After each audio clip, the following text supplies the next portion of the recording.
Belle maman, pas de dessert, hein? Ah mais si, Paul, je peux me le permettre, moi. Bah comment ça? Mais j'ai mesuré ma glycémie avant repas avec mon nouveau lecteur One Touch Select Plus et je sais où j'en suis. Avec le nouveau lecteur de glycémie One Touch Select Plus, sa fonction avant ou après repas et son code couleur, vous savez à tout moment où vous en êtes. Et vous pouvez profiter de chaque instant. Rassurez-vous, Paul, les poignées d'amour vous vont à ravir. One Touch, à vos côtés pour avancer. One Touch Select Plus est un dispositif médical de diagnostic in vitro de LifeScan. Consultez la notice, contactez votre médecin ou votre pharmacien. Jusqu'à 1h sur Europe 1. Sophie Peters.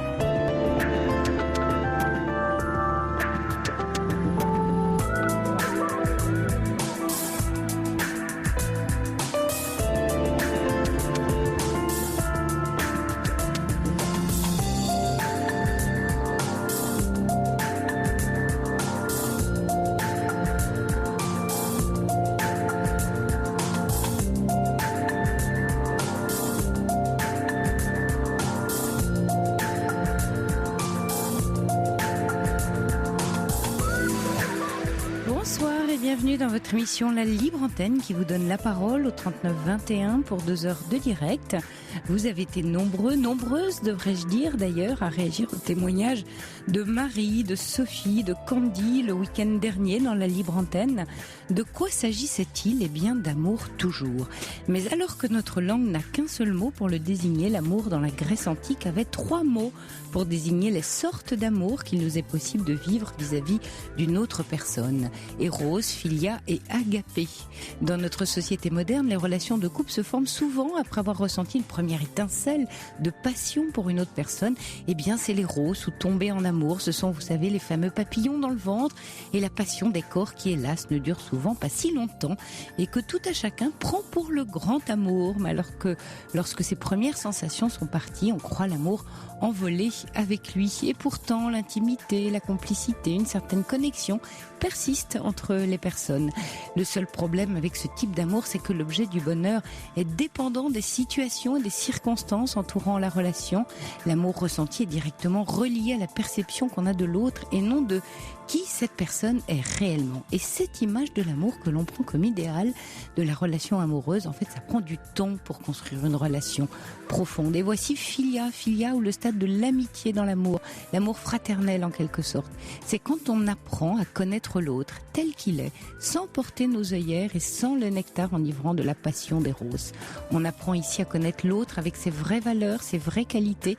Et c'est ici aussi qu'on commence à remarquer bien les différents traits de caractère et les défauts de l'autre. On se met à scruter les détails de la relation amoureuse avec une loupe en se questionnant sur la raison d'être de cette relation. Et c'est à ce moment-là, eh bien, que les relations prennent fin bien souvent et qu'on cherche un autre objet d'amour. Bon, c'est le stade le plus difficile, on est d'accord, puisqu'il nous demande de pratiquer l'introspection et de remettre en question nos attentes face à l'idée de ce qu'est une relation. Alors si malgré tous ces orages, eh bien, chacun trouve la relation encore importante, c'est ici qu'ils choisissent de travailler pour réussir à comprendre l'autre dans qui il ou elle est réellement. C'est le moment où l'on apprend à communiquer pour pouvoir accéder à cette 3e phase du processus amoureux relationnel. Agapé, oui, agapé, c'est aimer l'autre inconditionnellement, accepter l'autre tel qu'il est, où elle est, avec ses qualités et ses défauts, donner à l'autre sans attendre quelque chose en retour, une connexion d'ordre spirituel qui est basée sur l'engagement et une décision, la décision de chercher activement le bien-être d'une autre personne et ce, sans désir de profit personnel. C'est l'amour altruiste, vous savez, l'amour libre des chaînes de l'oppression et des manigances multiples. Et les couples qui auront travaillé fort pour apprendre à se connaître et à devenir des amis intimes sont ces fameux couples qui seront en mesure d'accéder à ce stade de la relation longue et durablement amoureuse. Ils s'aiment tout simplement et en bonus, ils pourront revivre ces sensations de l'éros ou de la philia s'ils le désirent. Et parfois, il arrive aussi qu'on ne soit pas sur le même rythme, même si on est animé de la même intention. Alors, il y a fort à parier que la relation puisse durer. Allez, on parle d'amour et d'amitié si vous le souhaitez dans la Libre Antenne. Quentin et Corentin accueillent vos appels au 39-21 et c'est Andreas Papazian qui réalise cette émission. N'oubliez pas que vous pouvez également réagir et questionner avec vos SMS au 739-21 en commençant votre texto par le mot nuit ou nous adresser un mail sur europe1.fr ou sur la page Facebook de la Libre Antenne du week-end 39-21. On s'y écoute et on s'y répond. Europe 1. Sophie Peters. Bonsoir Marie. Bonsoir Sophie. Bienvenue. Merci, je vous remercie de me prendre à l'antenne. C'est difficile de témoigner ce soir, mais j'en avais vraiment besoin. Et c'est vraiment vers vous que j'ai voulu trouver des solutions peut-être. Et puis votre introduction en plus me donne des clés maintenant. Tant mieux. Oui, ouais, voilà, c'est déjà. C'est étudié pour. Eh ben oui. Et là, je vois presque où j'ai fait des erreurs. Mais malheureusement, c'est fait. Et comment je peux relater de façon synthétique 22 ans de vie d'amour et de patience, ça va être très très dur. On ne fait pas d'erreur, vous savez, Marie, on apprend. Hein. Soyez douce avec vous. Oui. Vous ne portez pas toute seule le poids d'une relation. Hein. On est toujours deux. Oui, j'ai appris. Ouais, j'ai appris. J'ai appris. Ouais. Bah écoutez, voilà. Alors dites-moi. Ouais. Eh bien, j'ai rencontré cet homme avec qui j'ai toujours de l'amour pour lui et il en a toujours pour moi. Et malheureusement, on ne pourra pas vivre ensemble. On ne pourra plus. On a essayé maintes et maintes fois. On s'est séparés maintes et maintes fois. Et malheureusement, on trouve pas de solution. Et pourtant, c'est si simple. Pourtant, il y avait tout. Il y avait l'amour, il y avait l'entente parfaite de nos esprits, j'espère en tout cas. Mais c'était plus par rapport au contexte de sa vie à lui et la mienne. Oui. Donc moi je suis avec mes deux enfants. Bon, maintenant elles sont grandes, mais à l'époque elles étaient petites. Et lui aussi avait des enfants petits dont il avait la garde en partie. Et voilà, on a commencé notre relation. Il m'a demandé avec insistance de venir vivre avec lui au départ. Et j'ai refusé pendant 4 ans. Et au bout de 4 ans, il m'a convaincue. Et j'étais d'accord et je lui ai dit ok, il faut prendre des précautions parce qu'une famille recomposée c'est pas simple. Donc j'avais donné un petit peu des détails sur lesquels il fallait être rigoureux pour que ça fonctionne. Et rien de ce que je lui ai demandé n'a été fait, rien. Donc je me suis retrouvée en fait, j'ai quitté mon travail, j'ai quitté ma région avec mes 2 enfants sous le bras pour vivre avec lui. Et il a acheté une maison. On a vécu, j'ai même honte de le dire parce que c'est 2 mois, on a vécu 2 mois ensemble et je suis repartie vivre chez ma mère parce que j'avais pas d'appartement, j'avais plus rien avec mes 2 enfants. Au bout de 2 mois, c'était plus vivable donc. Oui. Oui. Mais en fait, c'est aussi parce que j'ai un fort caractère, lui aussi certainement, et je n'ai pas accepté qu'il me dise retourne chez ta mère. Du coup, vous l'avez pris au mot. Ah oui, oui. Mais moi, je suis un peu trop entière et c'est un problème, je pense, chez moi aussi. Mais je crois pas que je pourrais le changer, ça. Parce que je ne voulais pas ni le changer lui, ni me changer moi. Et je pense pas qu'on doive changer les gens. On doit s'adapter à des situations, mais pas se changer. Parce que ça, de toute façon, il savait mon caractère. Il me savait comme ça, impulsive. S'il l'a dit, il savait très bien que j'allais le faire. Et donc, je l'ai fait. Et en fait, on a passé tout notre temps pour être prêt. Et lui revenait tout le temps.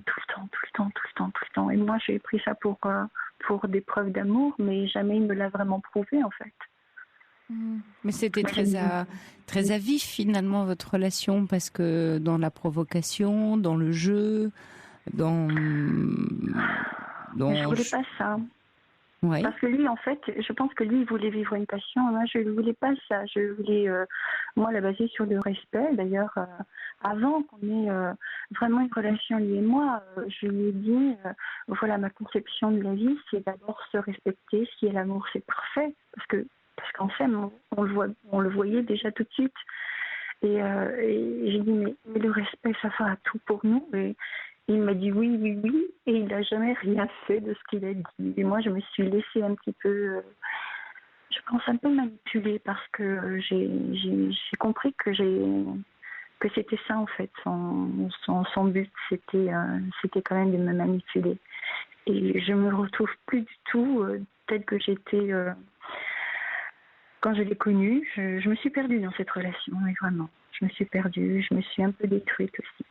Perdue parce qu'à l'intérieur c'était pas très construit, donc il tenait toutes les clés, c'est ça? Ben oui, parce que moi je savais la façon certainement pour que ça fonctionne bien. Il ne m'a jamais écouté, il n'a jamais entendu non plus ce que je lui demandais. C'était pas grand-chose. Hein. Quoi, par exemple? Eh bien, par exemple, quand on a commencé à vivre ensemble, en fait, la discorde est venue par sa fille, en fait. Sa fille, en fait, moi, je suis arrivée dans cette région. Avant d'arriver, j'avais trouvé un travail, j'avais tout fait pour mes filles, pour qu'elles puissent faire une rentrée scolaire correcte. Je connaissais pas la région, donc voilà, je devais tout gérer moi-même parce que lui, en fait, il était en déplacement pendant 15 jours et il m'a laissée toute seule dans cette grande maison où je me suis perdue. et voilà, je ne connaissais pas le fonctionnement d'une maison.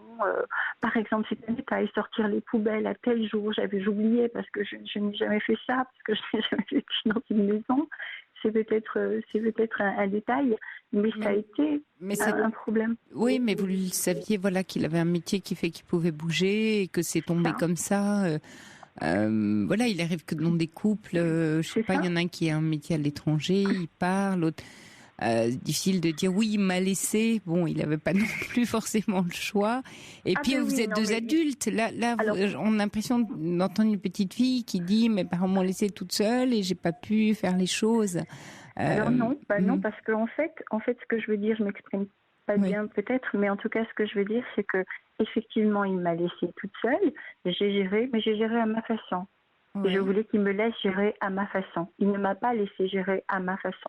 C'est-à-dire que vis-à-vis de sa fille, je lui avais interdit de sortir et elle a appelé son père en disant elle m'a interdit de sortir et ça a été déjà lui, il était très loin et il n'a pas supporté ça, il s'est imaginé des choses et c'est en fait pour ça que je suis partie. C'est pour ça que je suis partie parce que c'était pas il m'a pas laissé l'opportunité de gérer la maison comme j'aurais pu la gérer et comme j'aurais dû la gérer normalement en tant que femme et femme seule avec un mari qui est en déplacement assez souvent. Mais parce que il est comme ça. J'ai compris que c'était tout pour sa fille. Et encore aujourd'hui, c'est toujours pareil. C'est toujours le même problème. Et c'est aussi ça qui se sépare aujourd'hui. Dans le cadre de familles recomposées, comme on a effectivement chacun ses enfants, il est important qu'on se mette d'accord et que chacun respecte l'éducation qu'il souhaite donner pour ne pas que l'autre parent se substitue on va dire aux parents manquants, enfin dans le couple.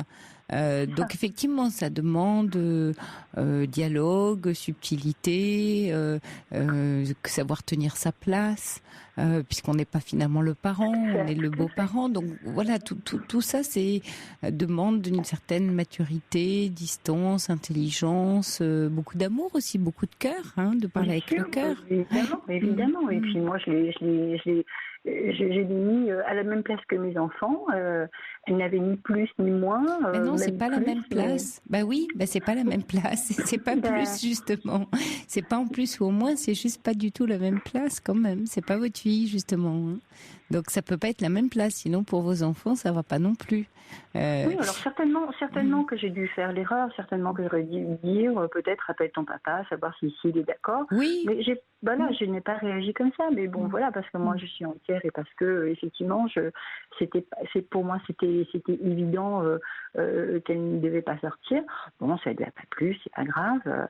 Voilà, mais aujourd'hui, même si c'est un exemple, Mais malheureusement, Mais c'est des aujourd'hui, occasions de se mettre d'accord, tout ça, Marie. C'est-à-dire qu'un oui, couple qui débute, là vous me dites au bout de 2 mois vous repartez chez votre mère, c'est vraiment très très rapide. Ça laisse pas le temps d'essayer de trouver des terrains d'entente. Ça peut prendre un peu de temps aussi de trouver une entente, surtout effectivement dans des familles recomposées. Aujourd'hui, vous en êtes où de cette histoire, si vous appelez ce soir?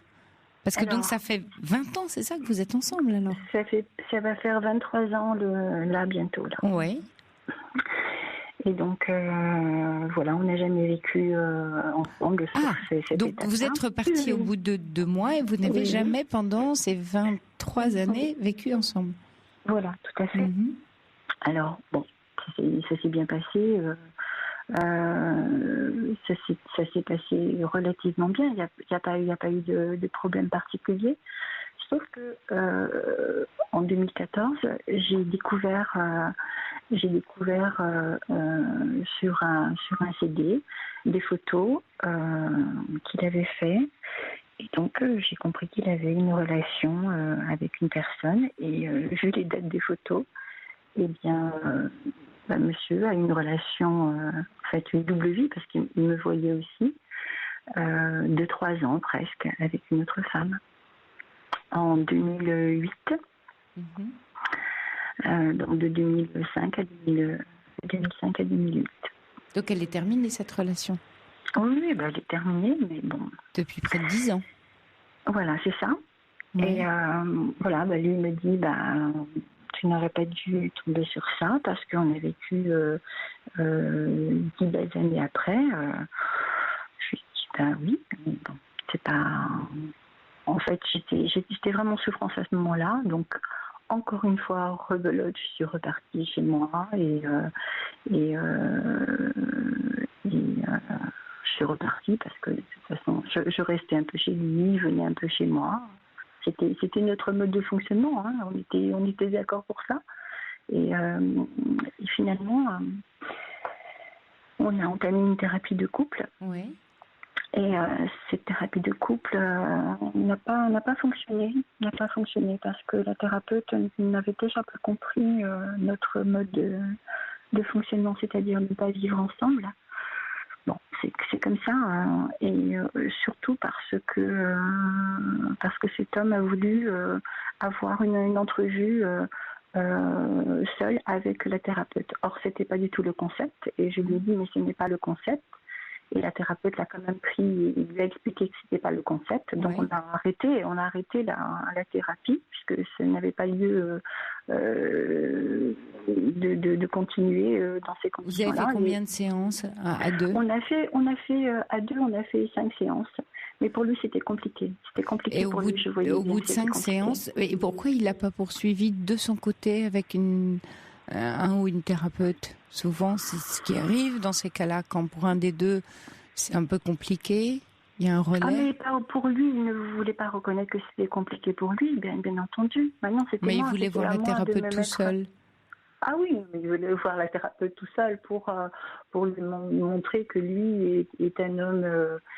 Que le problème, c'était une vous. situation, et voilà, que moi, c'était moi, en fait, le problème.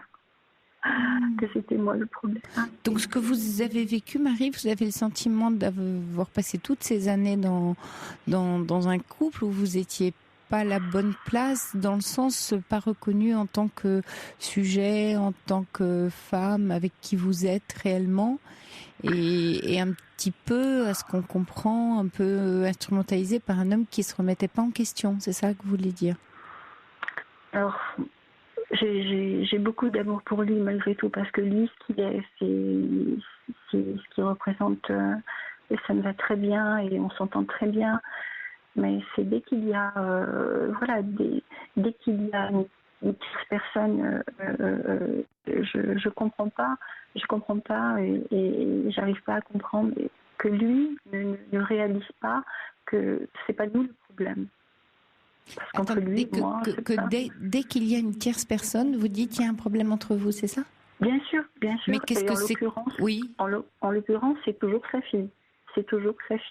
Parce que sa fille a des chiens, et donc aussi, il m'impose ses chiens, il veut imposer ses chiens, et il dit que c'est il dit non, c'est moi qui veux avoir mes chiens, mais c'est pas vrai. Je sais que c'est pas vrai.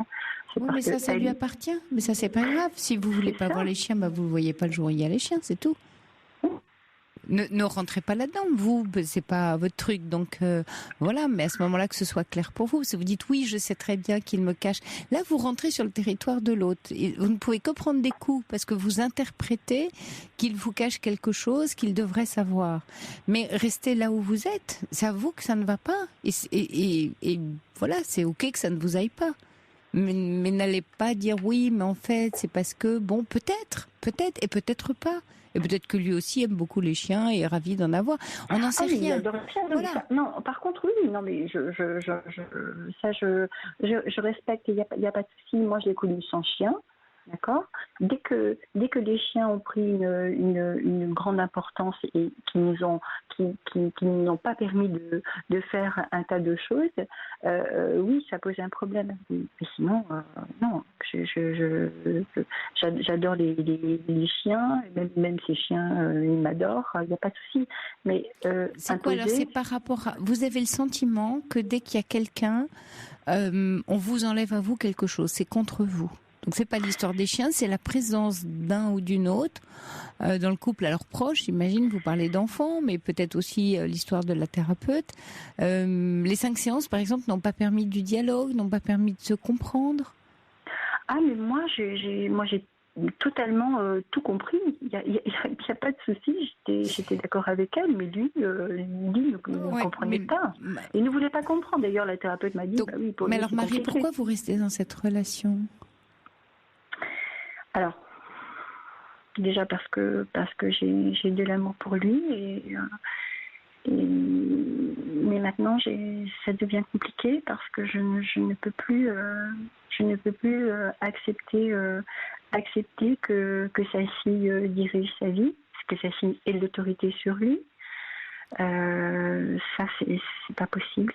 Je n'y arrive plus. J'ai plus la force. Et lui me dit que je suis jalouse de sa fille ou de ses chiens ou je ne sais quoi. Mais enfin bon. Et vous n'y croyez pas? Non, c'est pas ça pour vous. Mais pas du tout. Je ne suis pas jalouse. C'est pas la question d'être jalouse. C'est à partir du moment où ça empiète sur notre propre vie, alors que justement nos enfants sont grands et à l'un et à l'autre ils sont plus dans la maison. Donc on peut vivre tous les deux normalement, et bien même ça on ne peut pas le faire. Alors que c'est ce qu'il m'avait promis, il m'avait dit voilà, quand les enfants seront plus à la maison. Oui, mais j'ai le sentiment, Marie, que dans votre couple qui dure quand même depuis pas mal d'années, il y a des tournants de construction qui se sont pas pris et qui sont difficiles maintenant à prendre parce que vous êtes resté à un certain stade sans construire, tout en attendant vous. On sent qu'il y a une attente de construction et que vous l'avez reporté à plus tard. À l'inverse, lui, il l'a pas reporté à plus tard, il a fait une croix dessus. Et du coup, vous n'êtes plus vous sur le même rythme parce que lui s'est installé dans ce que vous avez formé, c'est-à-dire ce couple un peu à distance, proche mais à distance, et vous étiez en attente d'eux. Et le temps arrivant, votre frustration augmente et vous dites maintenant il est temps qu'on vive ensemble, mais lui il n'est déjà plus au même endroit. Ah mais non, lui il veut vivre avec moi. Hein. Moi pendant un an là, on était ensemble, il y a pas de souci. Alors c'est quoi le souci? Mais le souci c'est que lui veut vivre à sa façon. Je veux dire, oui, mais on dirait ce que dit Olivier, le patrouilleur qui envoie un message, qui dit on a l'impression que Marie et cet homme n'ont fait que camper sur leur position personnelle sans les concessions indispensables. Il y a Fabienne qui dit moi j'ai du mal à vous suivre, je respecte tout à fait le fait que vous viviez chacun de votre côté, vous êtes un peu en contradiction car vous dites s'il n'y a pas de souci, mais pourquoi appelez-vous alors qu'on a vraiment le sentiment qu'effectivement il y a pas mal de soucis et des choses qui vous soucient. La question là qui se pose pour vous, c'est que vous êtes vraiment à ce stade où qu'est-ce qu'on fait de l'autre qui est différent, qui est pas comme on voudrait qu'il soit, qui ne fait pas ce qu'on voudrait. L'autre n'est pas un objet, on est dans des relations de sujet. Un objet, ça fait comme on veut, c'est une fonctionnalité, il y a une fonction d'usage. On use. Et on peut abuser aussi d'un objet, mais pas d'un être humain. Si tous les deux vous êtes dans cette relation où chacun est un objet pour l'autre dont il doit user, c'est-à-dire que chacun doit faire selon ce que l'autre souhaite, c'est pas possible. Vous allez vous perdre. Et c'est pour ça que vous avez ce sentiment de perdition et de confusion, Marie. Parce que vous êtes dans un couple fusionnel, sans avoir le cadre de cette fusion d'ailleurs, mais vous êtes dans un couple fusionnel et c'est la pire des conjonctions, parce que c'est le moment où vous êtes en droit de tout vous envoyer à la figure dans ce genre de relation. Parce que ça n'ira, il y a toujours quelque chose qui n'ira pas. Il y aura toujours quelque chose que l'autre fait ou que l'autre dit qui n'ira pas à l'autre. Mais vraiment, j'ai besoin de comprendre, oui. Parce que il y a vraiment rien qui me gêne chez lui autre que ça. Et il n'y a pas besoin. En plus, non, mais le ça dont vous parlez, c'est votre place. Ce qui vous gêne, c'est que vous avez le sentiment de ne pas avoir votre place. Et vous dites, c'est quand même pas normal, après tant d'années, des enfants grands, que j'ai pas ma place. Marie, une place, ça se prend, ça s'occupe. Alors, ça se prend pas à l'arrache, ça se prend pas. Non, mais je ne prendrai pas, moi. Alors ça va pas marcher, Marie. Une place, ça s'occupe. Il me connaît. Marie, c'est pas une histoire, il me connaît. Alors, ça veut dire, il doit me donner ce que je ne suis pas capable de me donner. L'amour, c'est pas ça, Marie. Et aucun être, d'ailleurs, n'a à vous donner ce que vous n'êtes pas capable de vous donner. Parce que, Marie, vous êtes en train de lui demander quelque chose que vous n'êtes pas capable pour vous-même. Et c'est pas très juste.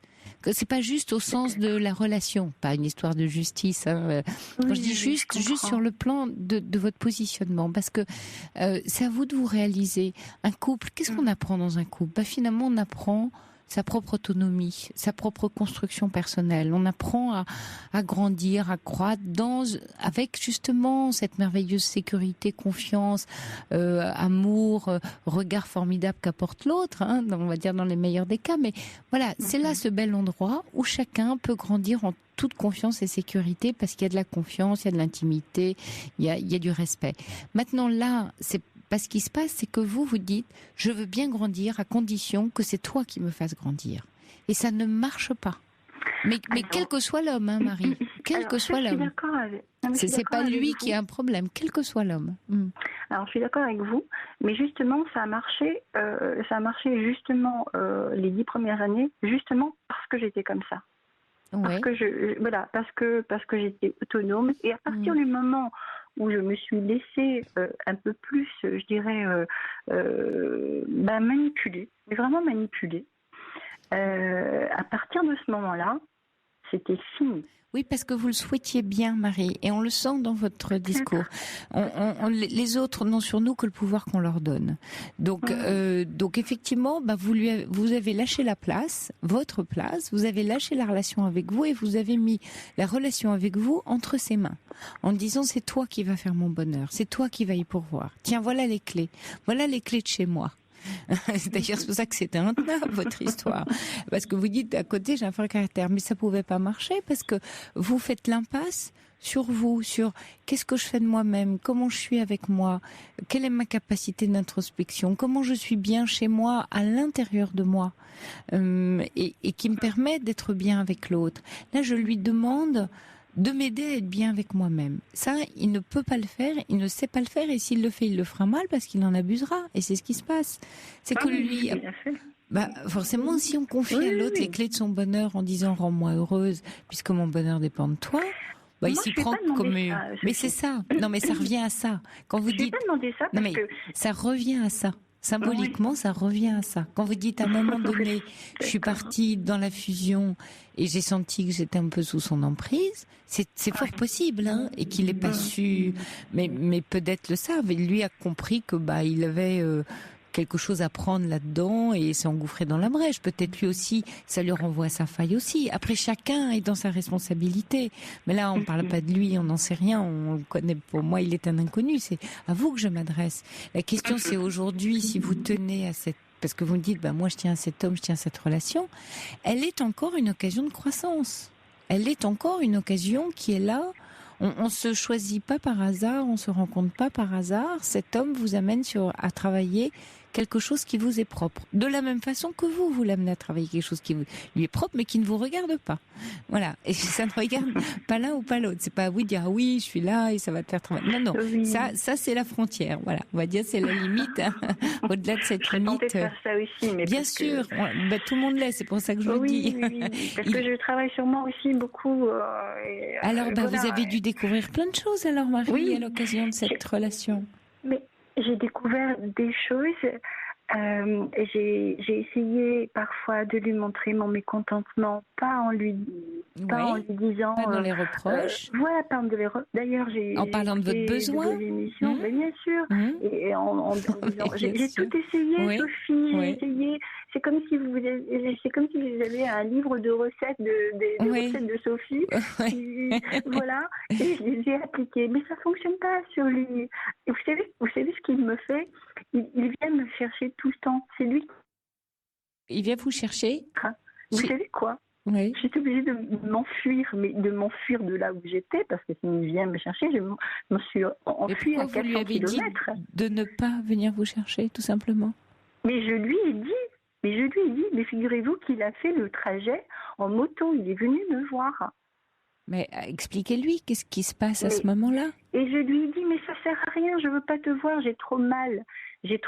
Ah ben oui, mais attendez, Marie, stop. Vous dites à un homme, j'ai trop mal. Il se sent responsable de vous faire souffrir.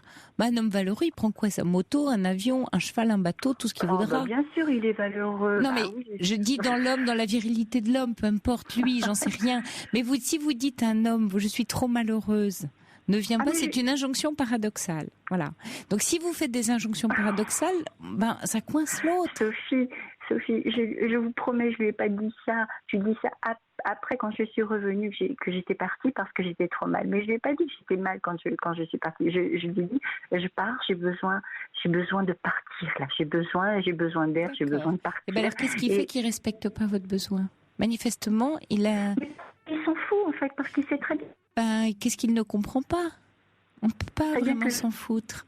Mais si, parce qu'il sait très bien que je veux revenir. Sauf que là, je ne veux plus revenir. Et c'est difficile pour moi parce que j'ai beaucoup d'amour pour lui. Mais je ne veux plus. Moi, j'ai l'impression que vous êtes pleine de certitude, Marie, que vous faites beaucoup les questions et les réponses, et que toute cette histoire vous amène à vous poser, je vous dis pas de changer en force. L'idée quand vous dites oui, je suis contre le fait de changer, c'est pas de changer, on évolue, on grandit, c'est de la croissance, c'est pas du changement. Vous allez pas être quelqu'un d'autre, vous allez être toujours vous, toujours votre caractère, toujours votre personnalité. Ça ne change pas, mais simplement on apprend comme une partition de musique d'autres instruments, à jouer d'autres instruments de soi. Voilà. Et moi je vous encourage vraiment à ça, Marie, parce que vous avez l'air de tenir cette relation, mais il y a beaucoup de confusion et de croyances qui encombre aujourd'hui votre paysage, votre relation avec lui, et ça vous aiderait énormément d'aller revisiter ce que vous avez décidé de décider et d'ouvrir peut-être, d'aller regarder ce que vous ne voulez pas voir, qui va vous emmener sans doute à un paysage qui vous conviendra beaucoup mieux. En tout cas, je l'espère pour vous. D'accord? Ça ne me donne pas de solution. Non, parce qu'il y en a, Marie, la solution, elle est en vous. Vous parliez de recettes, c'est amusant parce que c'est ce que vous cherchez. Vous cherchez à appliquer quelque chose de tout fait, alors que vous avez toutes les ressources en vous, qui vous sont propres d'ailleurs, et à chacun qui écoute là ce soir, chacun a ses propres recettes singulières. Celles de Marie ne sont pas celles de Sophie, celles de Corentin, celles d'Andreas, personne n'a les mêmes.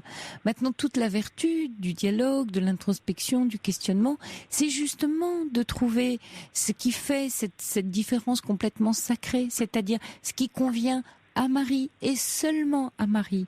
Donc j'ai essayé de vous ouvrir un petit peu des fenêtres. Pour l'instant, pour vous, le regard est un peu difficile parce que je vois bien que vous cherchez quelque chose d'un peu normatif, d'un peu de carré. Voilà ce qu'il faut que j'applique. Non, ouvrez, accueillez Marie. Il y a autre chose en vous, de beaucoup plus riche que vous ne regardez pas. Et donc vous avez énormément, sans doute, de trésors à l'intérieur de vous qui dorment vraiment bien au fond. Donc, ouvrez votre caverne d'Ali Baba et regardez ce qu'il y a dedans. Les recettes, elle est exactement à cet endroit-là. Mais en fait, ce que je ressens, parce que je suis très intuitive et D'ailleurs, quand je suis en intuition, ça va bien. Et quand je ne la suis pas, eh bien, c'est là que ça ne va plus du tout. Et avec lui, je n'ai pas tellement suivi mon intuition. Donc avec trop de mental, ouais. Et c'est ça qui vous perd. Votre mental vous balade. Ben, faites confiance à votre intuition. Posez-la éventuellement sur le papier. Si justement votre mental va trop loin et trop vite et que vous êtes trop dans l'analyse de qui il est, de ce que vous vivez, quand vous êtes relié à vous, tout en tranquillité, ça peut être quelques mots, ça peut être un dessin, ça peut être un mapping comme une carte, poser des mots, reliez-les entre eux, voilà. Et ça, ce sera votre petite feuille de route rien qu'à vous. Mais la vôtre, uniquement la vôtre, qui marchera que pour vous. D'accord ? D'accord. Et écoutez bien cette petite voix. Si vous dites que vous l'avez et que vous savez l'entendre, alors c'est celle-là qui compte. Vraiment. D'accord. Bon courage à vous, Marie. Merci beaucoup, Sophie. Merci beaucoup, merci. Au revoir, Sophie. Merci. Europe 1, Sophie Peters. Bonsoir Thierry. Bonsoir Sophie. Bienvenue. Merci. Et merci de me recevoir en tout cas et de prendre mon appel. Oui. Alors, je vous appelle en fait, moi, parce que on vit une situation familiale un petit peu compliquée en ce moment et que la situation prend des proportions telles que finalement les solutions sont difficiles à trouver et on n'a pas véritablement d'interlocuteur pour nous donner des pistes qui nous permettent d'avancer. Oui. Donc, en fait, depuis environ 6 semaines, j'ai une sœur qui ne se sent pas bien, qui fait des crises d'hystérie, voire vraisemblablement des crises de démence. Et en fait, on a été alerté sur la situation par un de ses amis, dans la mesure où on habite tous aux 4 coins de la France, et donc loin d'elle. Oui. Voilà. Et ma mère est descendue pour prendre la mesure de la situation à la demande de cette amie et s'est rendue compte en fait qu'effectivement elle avait des crises de tétanie, des crises d'hystérie où elle se mettait à hurler dans des lieux publics et où elle focalisait sur le problème d'un appartement qu'elle venait d'acheter et dans lequel elle venait de s'installer en fait. Mm-hmm. Voilà. Donc, elle a été prise en charge par son généraliste, par un psychiatre qu'elle a vu très peu et très peu longtemps. Elle a eu un traitement d'antidépresseur, mais apparemment qui ne lui a pas servi à grand-chose. Ça date des derniers mois, enfin Alors, vous parlez en mois, en année on parle en semaines. Même. En semaine, d'accord. Ouais. Voilà, elle a déménagé en décembre. Oui, d'accord. Et son ami nous a alertés il y a à peu près 6 semaines. D'accord. Et moi-même, j'étais descendu pour voir où elle était installée 2 mois après son installation. Et vous avez pu constater aussi qu'elle n'allait pas bien. Qu'est-ce que vous avez observé ? Alors, j'ai constaté qu'elle n'était pas satisfaite de son achat. Oui. Et qu'elle focalisait en fait sur ce qui pour moi étaient des détails, sur l'environnement, etc., alors que finalement c'était ce qui lui avait plu au départ, quoi. Mais vous l'avez trouvé, vous qui la connaissiez, vous l'avez trouvé très changée dans des comportements, dans des... Alors, elle a toujours été un petit peu fragile, donc j'ai retrouvé une certaine fragilité. Oui. Et j'ai retrouvé le fait qu'elle n'était pas sûre d'elle, mais c'est quelque chose qui est général, qui fait partie d'elle. Oui, donc vous n'avez pas observé quelque chose de très différent de ce que vous connaissiez ?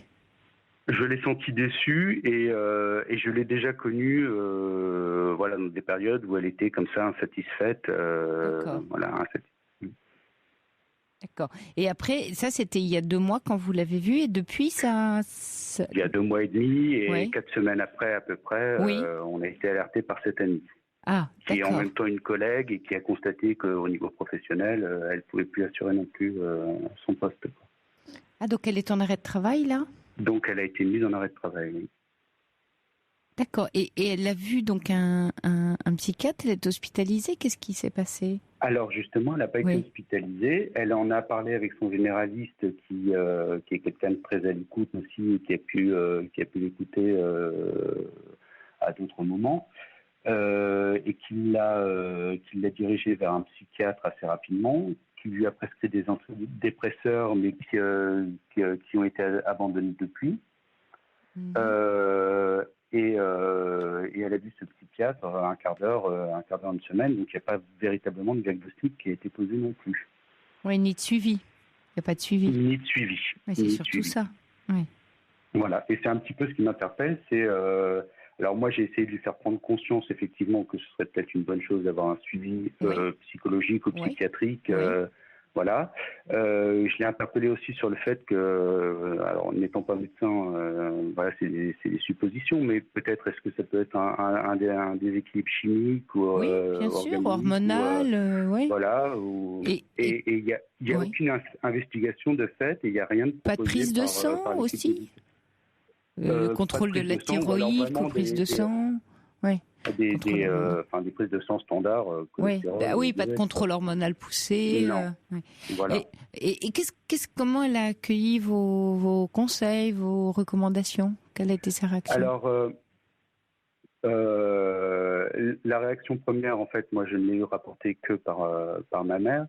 Elle a été soulagée au bout à peu près d'une semaine de la présence et de la prise en charge qu'a pu faire ma mère, mais qui était une prise en charge quand même au quotidien, quoi. Parce que, voilà, elle faisait les courses, à manger, enfin vraiment, elle s'occupait comme une petite fille, quoi. Donc ça l'a soulagée au bout d'une semaine, mais néanmoins, elle a ressassé en boucle et, c'était vraiment en boucle le problème de son appartement. Elle a fait une fixation. Qui m'apparaît, moi, comme un problème sur lequel elle focalise, mais qui n'est pas véritablement le problème qui la préoccupe, quoi. Oui, disons qu'elle fait une fixation, mais pendant le même temps, elle peut plus travailler non plus. Elle n'est pas en état de travailler. Voilà. Toujours pas, d'ailleurs. Elle est toujours en arrêt de travail. Toujours pas, non. Ouais. C'est quoi ces symptômes, vous savez? Elle est en arrêt de travail parce que... Parce qu'elle ne pouvait plus assurer son poste, elle quittait son poste en pleurant, ou alors elle arrivait, alors qu'elle arrivait juste à l'heure d'habitude, elle arrivait très en avance pour pouvoir parler en boucle de ce problème d'appartement, quoi, avec ses collègues. Ah oui, donc elle a, à cet endroit-là, il s'est passé quelque chose, ça a déclenché quelque chose. Oui, d'accord. Ça a déclenché quelque chose. Mais voilà, je pense que le problème d'appartement et le déclencheur... Oui, c'est ça. Non, c'est pas effectivement un coup, mais elle est fixée là, elle est fixée à cet endroit-là. Oui. Voilà. Oui.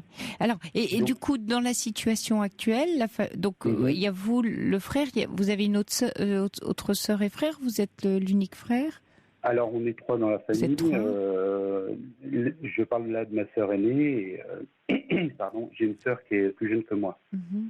Mais on se suit à 3 ans près. Oui, qui l'a vu aussi, qui pense qui est inquiet comme... Alors, qui l'a vu parce que au bout de 3 semaines, on s'est retrouvés, la fratrie et notre mère, tous ensemble. Donc, on a pu discuter avec elle. Enfin, on a essayé de discuter avec elle. Oui.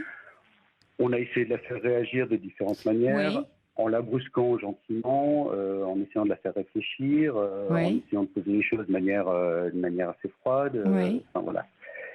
Et systématiquement, elle nous dit oui quand on a des arguments qui percutent, mais derrière notre dos et dans les 5 minutes, elle est capable de changer d'avis et de prendre d'autres décisions, quoi. Est-ce qu'elle reconnaît qu'elle va pas très bien et qu'elle a besoin de soins ou pas déjà? Elle le reconnaît maintenant. Ah, ça c'est un point positif. Donc elle reconnaît qu'elle est dans une période difficile pour elle. Est-ce qu'elle est prête à être suivie, à voir quelqu'un et à être véritablement suivie? Alors elle est prête, oui et non, à être suivie parce que finalement quand le psychiatre essaie de la bousculer un petit peu, elle refuse d'aller le voir ou de lui parler. Donc ça ne fait pas avancer les choses. Elle accepte une prise en charge, mais une prise en charge par une artère-thérapeute, par exemple, ce qui n'est pas une psychiatrie. Moi, je lui ai parlé d'hospitalisation parce qu'elle avait quand même des symptômes qui étaient inquiétants et je vois difficilement ma mère pouvoir assumer plus longtemps les choses. Oui. Parce qu'elle aussi commence maintenant à avoir le poids du fardeau, quoi. Bien sûr, oui. Donc j'ai parlé hospitalisation avec elle. Oui. Au début, elle était contre, elle n'a pas compris. J'ai essayé d'expliquer que c'était aussi une manière de se reposer et puis de s'appuyer sur une équipe. Exactement. Super. Ouais. Mais voilà, ça chemine. Elle y est prête certains soirs en disant demain, ouais, c'est vrai, je vais aller me reposer quelque part. Et puis le lendemain, elle a changé d'avis, quoi. D'accord. On est toujours face à une versatilité hyper rapide et oui. hyper tranchée, quoi.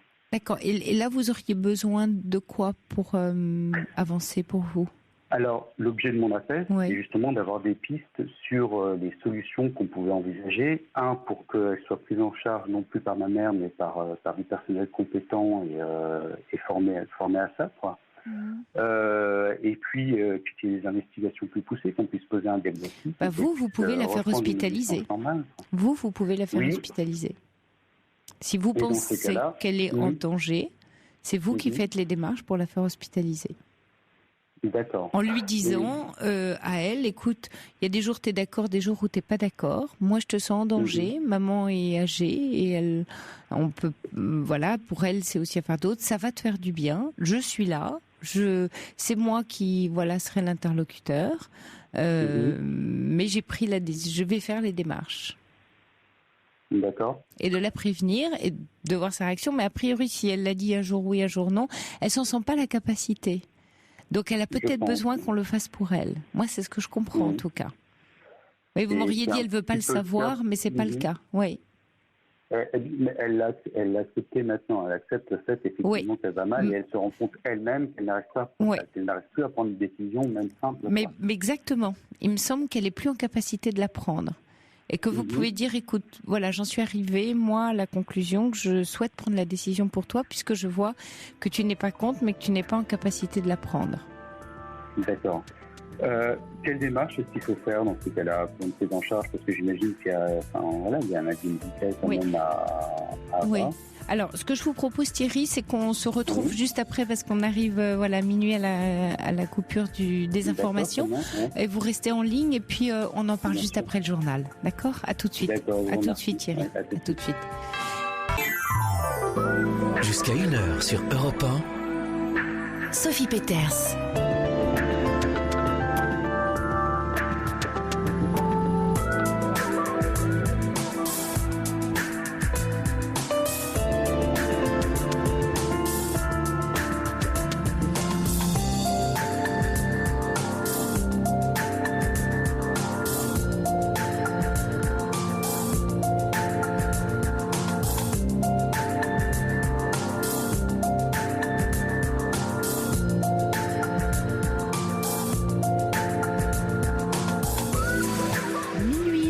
C'est la libre antenne qui se poursuit en direct et avec vous, une libre antenne dans laquelle on se confie, on se questionne, on fait des liens entre ce que l'on vit, ce que l'on éprouve. On vient chercher aussi des conseils pour soi, pour sa famille, pour son couple. Quentin et Corentin accueillent vos appels au 39 21 et c'est Andreas Papazian qui réalise cette émission. N'oubliez pas que vous pouvez également réagir et questionner avec vos SMS au 7 39 21 en commençant votre texto par le mot nuit ou nous adresser un mail sur europe1.fr ou sur la page Facebook de la Libre Antenne du Week-end. 39 21, je vous écoute et je vous réponds. Europe 1. Sophie Peters. Rebonsoir Thierry. Rebonsoir Sophie. Voilà, on parlait de votre sœur juste avant le journal de minuit, votre sœur dont vous observez depuis plusieurs mois qu'elle va pas bien, elle est en arrêt de travail, en épisode apparemment dépressif et en phase un peu maniaque, on dirait, avec une fixation sur son appartement qui lui plaît pas. Une de ses amies vous a alerté, votre maman donc est allée auprès d'elle pour s'occuper d'elle. Et on parlait juste avant qu'on se quitte de ce qu'on appelle l'hospitalisation pour compte de tiers, en fait, qui est effectivement une procédure, mais vous me disiez qu'elle n'était pas opposée à ça, simplement vous avez le sentiment qu'elle n'en trouve pas la ressource. Alors, pour la solliciter d'elle-même. Oui. Oui. Alors, oui. Enfin voilà, ça a été quand même un cheminement assez long pour lui faire comprendre que voilà, que c'était pas un asile psychiatrique non plus, qu'elle en sortirait. Oui. Et voilà, elle semble petit à petit l'accepter. Oui, donc elle fait du chemin. Est-ce qu'elle est... Alors la question importante à se poser aussi dans ces cas-là, parce que c'est vraiment le cas de ce qu'on appelle l'HDT, l'hospitalisation à la demande d'un tiers.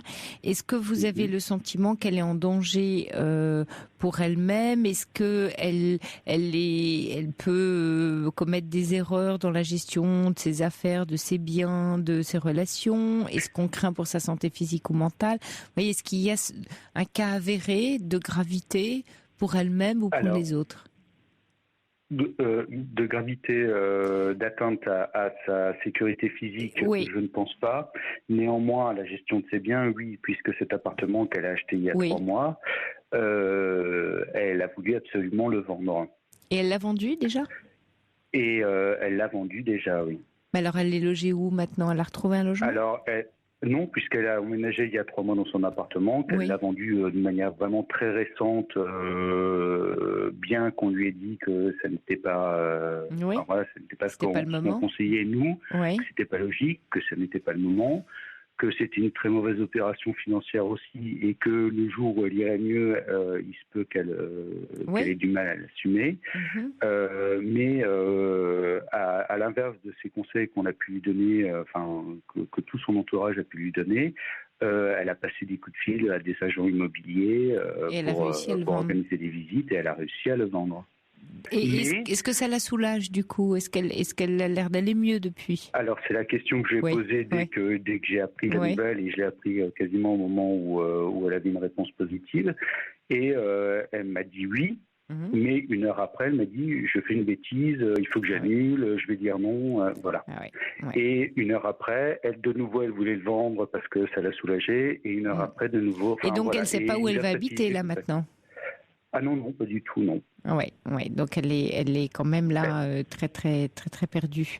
Alors, deux choses, une tirée. Vous pouvez faire 2 choses. D'une part, déjà lui en reparler en lui disant, écoute, je sens que tu es, on est proche d'un accord sur ce sujet. Est-ce que tu es d'accord pour que je t'y emmène et qu'on y aille ensemble? Mais ce sera à sa demande, mais vous seriez là en soutien pour l'aider à franchir le cap. Et à ce moment-là, ce serait quand même plus simple. Oui, c'est que vous n'êtes pas tout près. La difficulté pour moi, c'est que je suis à plus de 800 km, donc c'est pas évident, et je suis obligé de m'appuyer sur ma mère, pour laquelle je pense que c'est encore plus difficile. Qui est là-bas? Oui. Et vous pourriez prendre quelques jours pour vous occuper de votre sœur, ou c'est difficile de prévoir ça? Non, dans votre planning. Je le prévoirai. Déjà, vous pourriez lui demander si vous êtes là, elle accepterait de le faire. Et si elle vous dit oui, à ce moment-là, comme ça, vous pouvez le planifier. Ça, c'est la première chose. Pour éviter la fameuse HDT qui est quand même, qui est pas sous contrainte, mais ça veut quand même dire que c'est un tiers. Et votre maman, vous la sentez, elle, en capacité de le faire pour sa fille? C'est difficile, comme démarche, Voilà, alors je la sens convaincue que c'est nécessaire, mais je la sens pas capable de franchir ce pas-là et de l'accepter, quoi. Oui, donc dans tous les cas, de l'accepter dans les faits, et de concrétiser. Dans tous les cas, il vous faudrait vous planifier d'aller sur place, soit de le faire avec son accord à elle, soit de faire la démarche en tant qu'hospitalisation à la demande d'un tiers. Et à ce moment-là, dans le second cas, dans le cas de l'HDT, tous les jours, vous savez, on hospitalise des patients pour des soins psychiatriques à la demande d'un tiers. Alors, il se trouve que 2 certificats médicaux sont nécessaires. Un premier qui doit être établi par un médecin qui exerce pas dans l'établissement d'accueil. Donc ce serait bien d'avoir son généraliste. Peut-être d'ores et déjà vous pouvez l'appeler pour lui en parler, et lui aura un avis. Et après, donc, et le second sera établi par le médecin qui exerce dans l'établissement d'accueil. Et à ce moment-là, dans cette admission, d'ailleurs, vous pouvez lui expliquer que une fois que l'hospitalisation est prononcée, elle va faire l'objet d'une période d'observation, de soins initiales sous la forme d'une hospitalisation complète, et puis dans les 24 heures suivant l'admission, elle aura un examen somatique complet réalisé par un médecin. Et en fait, les urgences psychiatriques, elles sont très larges et très imbriquées dans les urgences générales. Donc il y aura de toute façon un examen somatique, physique, ce dont vous parliez justement, qui sera réalisé entièrement, ce qui est pour éliminer toute pathologie qui serait, qui pourrait qu'on soit bien sûr de ce qui se passe. Ça, vous pouvez d'ailleurs lui expliquer. Comme ça peut être très rassurant. Oui, on a déjà parlé. D'accord. Et à ce moment-là, Et après, une fois que toutes ces analyses auront été faites, à ce moment-là, une fois qu'on aura fait ce constat, on verra pour la suite, mais ça veut dire, vous pouvez lui dire d'ailleurs que c'est souvent des temps de récupération du repos. Comme elle tourne en boucle, elle doit être épuisée psychiquement de tourner en boucle dans son histoire d'appartement et de la mettre en protection, de lui dire qu'elle a besoin d'être protégée. C'est finalement une démarche qui vise à protéger la personne d'elle-même, et c'est le cas là de votre sœur. Oui, et puis c'était un peu dans cette démarche-là que je voulais faire, quoi. Après, je me pose aussi des conséquences. Je me pose la question des conséquences dans la mesure où elle a une petite fille qui est en garde alternée, qui a 4 ans et demi. Ah oui. Et le papa, ça se passe comment avec le papa ? Alors, ils arrivent à s'entendre. Et le papa est au courant effectivement du fait que pour l'instant elle est très fatiguée et que, il lui a proposé de l'aide. Il se positionne plus comme un allié que. Ah, c'est bien. Et vous pourriez l'appeler le père. Il lui a constaté que son état pouvait s'aggraver. Comment elle est qu'est-ce que votre maman dit de son rôle de mère? Est-ce qu'elle arrive à assumer? Qu'est-ce qu'avec sa petite fille, comment ça se passe? Elle arrive mieux à l'assumer maintenant, mais c'est vrai qu'il y a 4 ou 5 semaines, il fallait que maman soit là parce qu'elle disait je suis désolée, oh là là, dans quel appartement t'es, je suis désolée, j'ai vraiment fait une erreur, Elle s'excusait auprès de sa fille constamment, quoi. Il y a quelque chose. Je pense effectivement que, Vous, dans l'histoire familiale, vous trouvez une résonance sur cette histoire d'appartement dans votre enfance? Il y a eu un déménagement, quelque chose qui expliquerait comme ça cette crise qui surgit pour votre sœur? Une insécurité, non? Oui, je pense qu'il y a des explications qui peuvent être multiples. Après, moi, j'ai ma propre vision des choses, qui n'est pas forcément celle de ma sœur non plus. Mais je pense qu'il y a quelques événements qui pourraient effectivement expliquer le fait qu'elle soit pas sûre d'elle, qu'elle n'arrive pas à prendre une décision, qu'elle ait besoin d'être entourée. Oui, et d'être en sécurité. Vous pouvez lui dire aussi que le jour où elle aura justement récupéré, après une hospitalisation, pour récupérer sa fille, de la rassurer, c'est que même pour sa fille, elle a besoin d'avoir justement une maman qui aille mieux, et que ce sont des choses qui arrivent, dans un épisode de vie, et de la rassurer, et de lui dire que c'est vraiment le temps des soins et le temps de s'assurer aussi, sur un plan physique et pas seulement psychique, et vous pouvez insister là-dessus, qu'effectivement ça cache pas autre chose. Et l'hospitalisation dure combien de temps? J'imagine que c'est variable en fonction des patients, mais est-ce qu'il est possible de sortir de l'hôpital avec un diagnostic, un traitement, et en étant dans les 3 jours Oui, c'est ça. C'est 72 heures en général, le minimum. C'est en fait le délai. Le délai est de 72 heures en fait dans la prise en charge. Donc ça veut dire que si dans les 72 heures on a un diagnostic avec un certificat médical circonstancié, à ce moment-là, Et ça, c'est des procédures très strictes en fait. Alors il y a une nouveauté, c'est que tous les patients admis en soins sans consentement bénéficient d'un passage devant le juge des libertés et de la détention. Mais si après, une fois qu'elle est hospitalisée, elle est d'accord et qu'elle fait alliance, il n'y aura pas besoin de passer par toutes ces démarches-là, puisque c'est peut-être le pas qu'elle a du mal à passer. Oui. En tout cas, elle pourra accéder à son dossier médical sans problème, et donc avoir une communication de la part d'un médecin. Ouais, le but étant qu'elle demande, elle, que ce soit sa demande à elle, quoi. Oui, mais dans toutes les maladies, psy ou physiques, dès qu'en tant que patient, on est assez convaincu du bien fondé de la démarche ou qu'il faut se soigner et qu'on se prend dans cette responsabilité de soin, tout se passe beaucoup mieux aussi pour soi-même. Alors, je comprends tout à fait que dans son état de faiblesse, vous me dites qu'elle est maman d'une petite fille de 4 ans et demi, elle doit avoir un sentiment de démissionner. C'est très difficile pour elle comme décision à prendre. D'avoir l'impression d'abandonner son enfant, elle est en garde alternée, elle se sent coupable d'avoir pas fait ce bon choix pour l'appartement, elle va se sentir coupable d'abandonner sa fille.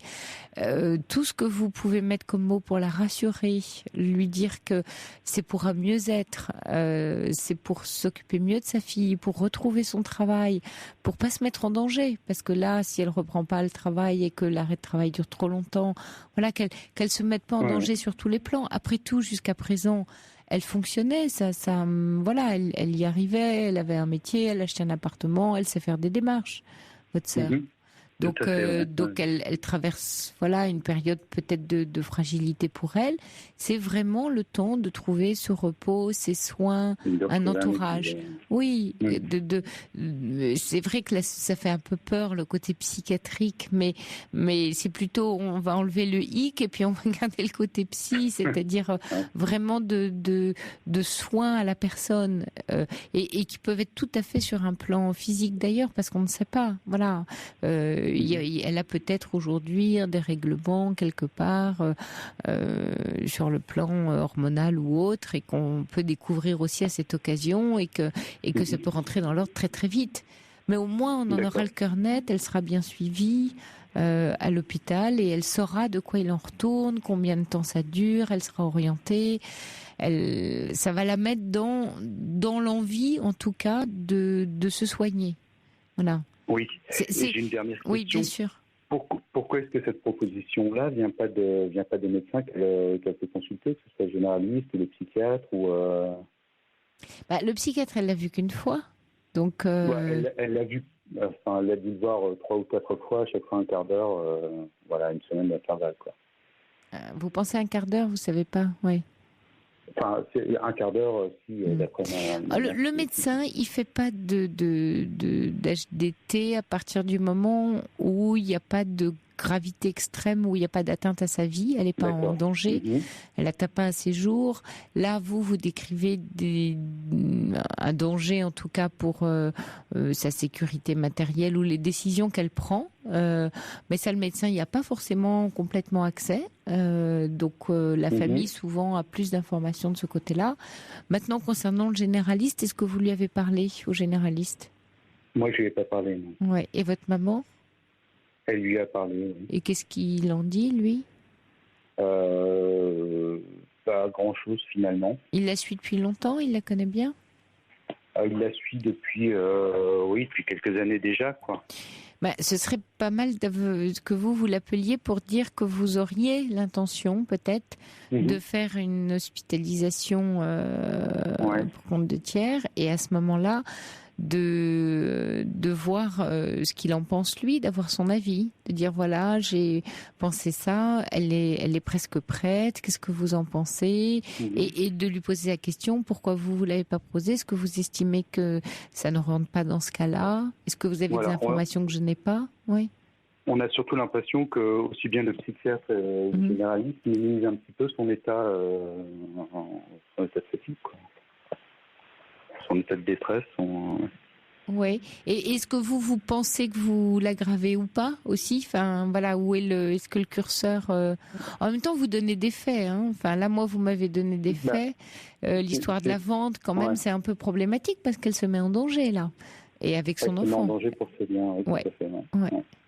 Elle prend des décisions. Des crises qu'elle a pu faire, des crises d'hystérie, des crises de tétanie. Ça fait penser à des crises maniaques, en fait. Un aspect un peu de bipolarité, de haut et de bas. Elle est comme ça, naturelle. Enfin, avec des phases un peu dépressives et des phases hautes. Où elle n'a pas le moral, et des périodes où elle va être effectivement très enthousiaste. Ah, oui. Alors il se peut, voilà, qu'on ait un, bon, je dis très prudemment, hein, parce que voilà, on est distante, mais je peux voilà, avoir pensé de manière très prudente aussi. Oui. Et si c'est le cas à ce moment-là, puisqu'elle a 40 ans, c'est ça? Oui. Ouais. Bon, c'est peut-être quelque chose qui existe depuis quelques années, mais qui est peut-être diagnostiqué maintenant à l'occasion d'une crise, parce que c'est souvent, voilà, un déclencheur. Aujourd'hui, le temps de trouver le traitement, elle retrouve une vie complètement normale, hein. Oui. Voilà.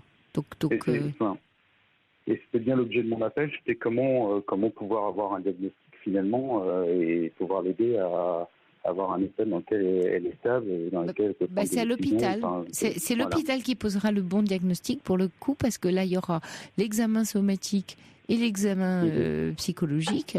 Donc là, il y aura les deux domaines qui seront étudiés par les équipes médicales. Et là, vous aurez un diagnostic qui permettra d'établir le traitement. D'accord, oui. Mais dans ce que vous me décrivez d'une jeune maman qui est capable, voilà, d'avoir un métier, d'acheter son appartement, donc de prendre sa vie en main, elle a peut-être quelque chose, voilà, un réglage et puis un bon suivi thérapeutique en séance, en cabinet de ville et d'avancer dans sa vie parce qu'elle, voilà, elle traverse une période un peu difficile pour elle. Ouais. Et vous pouvez minimiser pour la rassurer, parce que je pense qu'elle a une part d'elle est très consciente de ce qui lui arrive, et c'est très très anxiogène pour elle. Donc poser des mots pour être là, être très rassurant. C'est pas minimiser que de dire ce que je vous dis là. Je suis pas en train de minimiser, en train de dire c'est la vérité, c'est-à-dire c'est la fréquence des cas et de lui dire bah voilà c'est au cours d'une vie, c'est quelque chose qui arrive, il n'y a pas de honte à avoir, il y a une histoire de vie, c'est une occasion pour toi de te poser, de croissance, de repartir beaucoup plus forte, beaucoup mieux dans la vie. Et il y a aujourd'hui vraiment tout ce qu'il faut à disposition pour ça. Donc ce serait vraiment dommage de rester dans un processus où elle ne peut que s'abîmer toute seule. Parce que là, elle a besoin de soins. C'est-à-dire que toute seule, elle va pas... Elle pourra continuer à aller peut-être à fonctionner de ci, de là, mais elle va rester en arrêt de travail, elle va avoir ses crises de larmes. C'est ça. Voilà, elle va avoir besoin aussi toujours d'une assistance, quelle qu'elle soit à côté d'elle. Donc, c'est pas une situation qui est... c'est peut-être ce qu'elle recherche avec sa maman d'ailleurs. Hein. Sa maladie dit peut-être quelque chose à ce niveau-là. Hein. Maman viens t'occuper de moi. Hein. Peut-être qu'elle se sent très seule aussi. Hein. Mais à ce moment-là, est-ce qu'il n'y a pas envisagé une autre région? Enfin, qu'est-ce qu'on peut envisager avec elle qui fait qu'elle se sente mieux dans sa vie aussi, qu'elle comprenne? Je pense que déjà qu'elle puisse prendre une décision, il permettra d'envisager des possibilités pour aller encore mieux, quoi. Oui, exactement.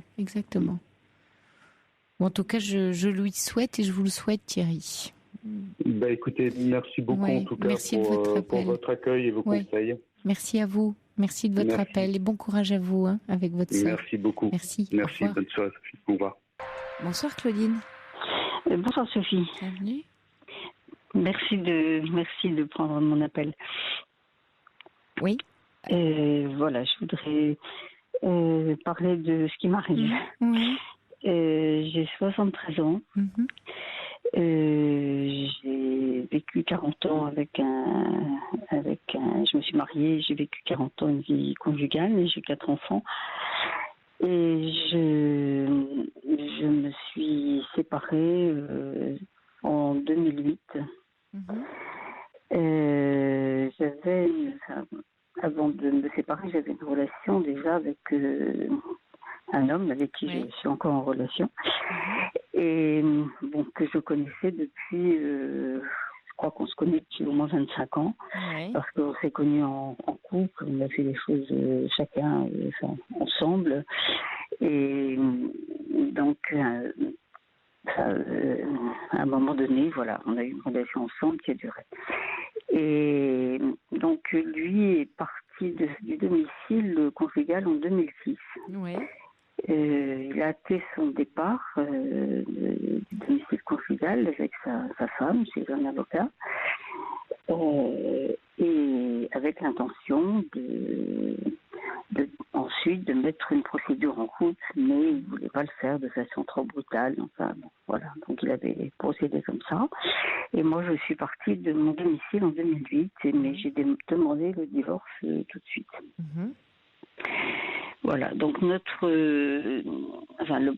projet de l'époque, c'était de se séparer, de divorcer chacun et de pouvoir se projeter pour l'avenir ensemble. Et bon, mon divorce a été un divorce très très conflictuel qui a duré 7 ans et demi, très destructeur. Bon, je pense que ça m'a pris beaucoup de temps et d'énergie. Enfin, je ne sais pas si c'est ça qui a fait qu'on en est arrivé aujourd'hui à une situation difficile. Mais bon, voilà. Et en fait, lui, à plusieurs reprises, je lui demandais quand il allait demander le divorce. Et il disait, de toute façon, t'es pas ton divorce, ça va durer, donc comme s'il avait le temps, quoi. Mais bon, au bout d'un moment, quand même, le divorce, c'est terminé. Et à ce moment-là, moi, j'ai eu l'impression que je réalisais brusquement que lui, il était resté, en fait, il n'avait pas bougé, quoi. Mais il vit quand même plus. Enfin, vous vivez ensemble depuis toutes ces années ? Non, oui. Non. Alors, il vit plus chez lui. Il est parti donc en 2006. Oui. Et il a pris un appartement. Et moi, j'ai un appartement. Alors, au départ, j'ai pris un studio en partant. J'ai d'abord pris un studio. Et en fait, j'étais plus souvent chez lui qui avait un appartement plus grand. J'étais plus souvent chez lui que chez moi. Et puis. Un peu à la fois, le problème, comme moi, ça durait tellement que je ne savais pas si on allait arriver à en sortir de ce divorce. Donc, c'était assez compliqué d'envisager autre chose. Et j'étais pas chez moi, de fait. Donc, j'ai décidé, à un moment donné, de prendre un appartement un peu plus grand, qui est dans la même cage d'escalier. D'ailleurs, on est à 2 étages différents. Et en même temps, en se disant que c'était provisoire, c'était en attendant que ma situation se termine. En fait, c'était uniquement comme si lui avait rien à faire, mais en fait, c'était. Maintenant, je réalise que chaque fois on disait, c'est quand ton divorce sera fini, mais c'était pas que mon divorce, c'était le sien aussi. Et donc, c'était provisoire, mais j'ai senti à un moment donné qu'il y avait une sorte d'évitement, de distance, tout en étant très, très, très agréable. C'est quelqu'un qui est très, très agréable à vivre. Et donc, quand mon divorce a été prononcé, j'ai dit, maintenant, qu'est-ce que tu fais ? Ou est-ce que je viens vivre chez toi plutôt, non ?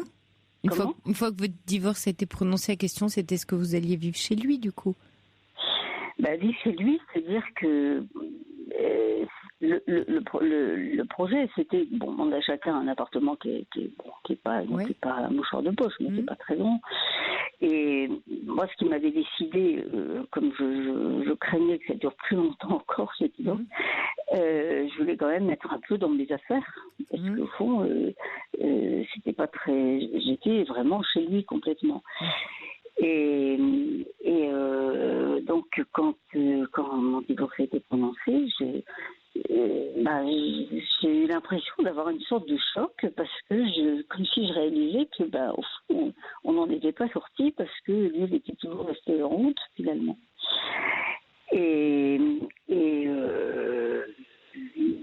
Alors, il est très impossible quasiment de parler de ce sujet. Il devient complètement mutique, mais complètement. Et vraiment comme un petit garçon qui est complètement refermé sur lui-même, et c'est impossible. Et vous savez pas si pas son ex-femme, c'est toujours sa femme d'ailleurs, de l'autre côté, comment est cette relation ? Elle aussi se satisfait de cette situation ? Ou peut-être pour des raisons, je ne sais pas, patrimoniales ou des enfants, enfin... Alors, J'ai différentes hypothèses, mais d'abord, ils sont en très bonne relation. Enfin, donc ils se voient toujours, ils s'occupent des enfants. Ils se voient pour des anniversaires d'enfants, des fêtes. Enfin, il est toujours invité, il la rencontre avec ses enfants. Moi, je ne connais pas ses enfants. Je connais son fils aîné, il a 3 enfants, mais les autres, je ne les connais pas. Moi, il connaît très bien mes enfants. Et en fait, ça fait plus de 10 ans que vous êtes ensemble. Lui, vous ne connaissez pas, vous n'existez pas comme partenaire, comme compagne. Pas du tout. Donc lui, finalement, garde, ce que j'ai l'impression, c'est qu'il garde une façade d'homme marié, de couple, sur le plan social, enfin. Oui, c'est ça. C'est ça, et moi, j'ai pas de place du tout dans cette... vous êtes la maîtresse, finalement. Ça a été des choses, c'est pas du tout du côté moral. Mais non, je parle d'en place.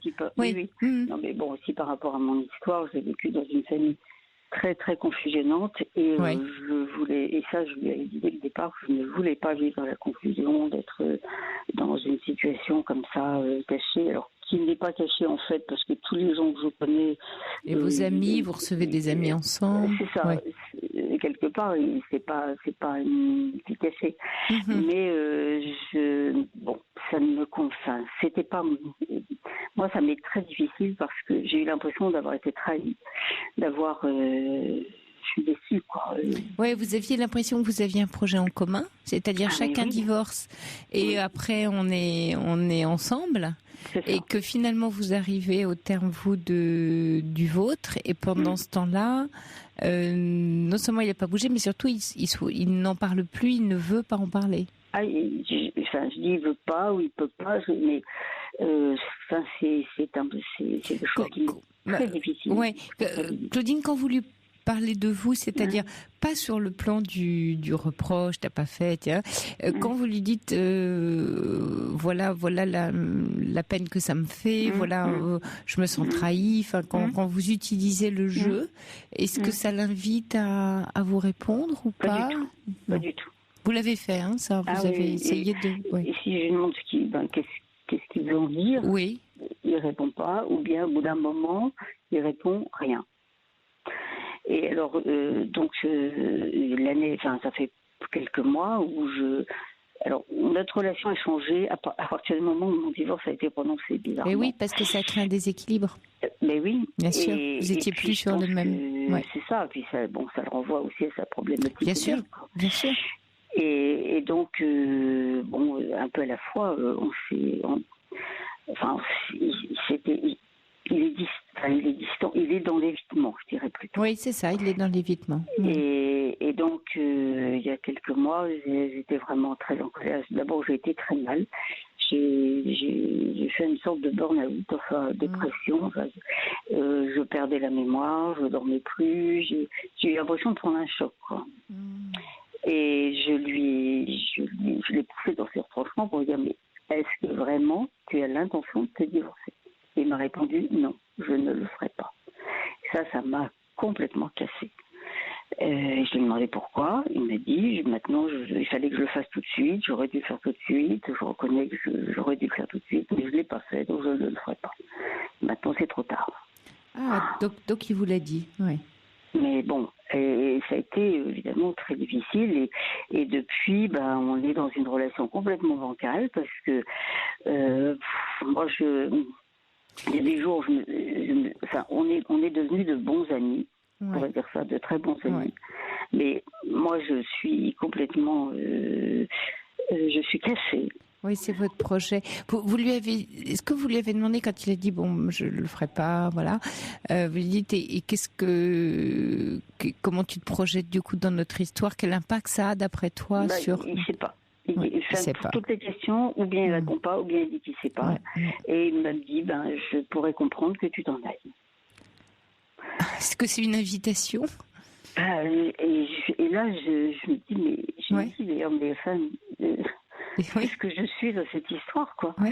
Et il dit, mais si c'est pas satisfaisant pour toi, moi je peux rien faire d'autre. Donc il vous pose sa limite. Il dit voilà ma limite. Voilà. Donc moi je le ressens un peu comme ça. C'est voilà ma limite. Maintenant tu fais ce que tu veux. Ouais. Donc je trouve ça encore plus dur. La question c'est est-ce qu'il a envie aussi que vous restiez? Parce qu'il dit je comprendrais que tu t'en ailles. Est-ce une invitation? Oui. Alors je lui ai demandé, mais il dit non, c'est comme tu veux. Oui. C'est-à-dire qu'en fait il parle pas de lui quoi.